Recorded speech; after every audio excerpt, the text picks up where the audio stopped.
Dennis asked me if I would do the Don Giovanni for the 2011-12 season. It's the final production of the season. And I said I'd love to. I'm directing it. I directed it recently in Fort Worth for the Fort Worth Opera Company. And it was because of that production that Dennis was very interested in it. What we did was we made a somewhat seamless production. Don Giovanni always has the problem that because it changes a lot of locales through the piece, it's almost cinematic. It sometimes can get very laborious because you have to stop, change scenery, and start again. And in the time of Mozart, you didn't, when he composed it, that really wasn't necessary. They would roll a drop down or bring a set of shutters and wings in very quickly and be someplace else. And so the composers in Mozart's time, and including Mozart, wrote no scene change music. There's nothing to cover.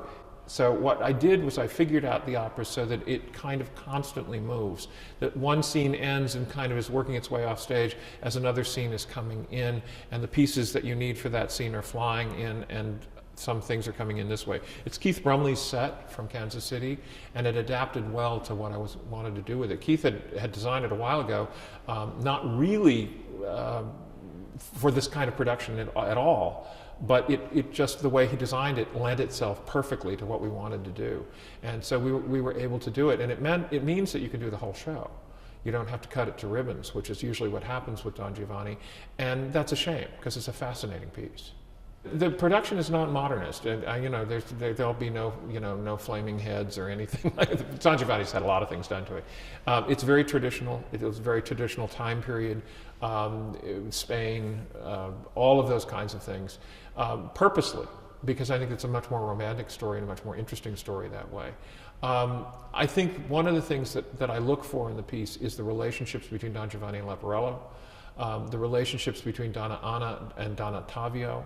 I think those are incredibly important in this piece. And Donna Elvira. Donna Elvira is often played as this mad woman. She's not mad at all. She's desperately in love with the wrong man.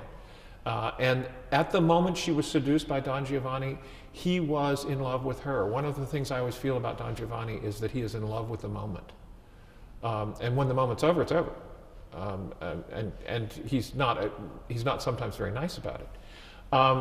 But the Donna Anna, Donna Ottavio thing, I think it's very important that they are actually a couple, that they are actually in love. It adds a dynamic in the piece that sometimes is completely ignored. I think all of those kinds of things are unbelievably important to this. And the fact that Leporello and Don Giovanni, the master-servant thing, is very interesting to me, because in the time period, it was not unusual for the servants to have learned to read and write, and for their masters not to, because they didn't have to. And in Don Giovanni, I think that's kind of implied. Leporello keeps the book of his conquests. When they're in the cemetery, Don Giovanni asks him to read the inscription on the tomb.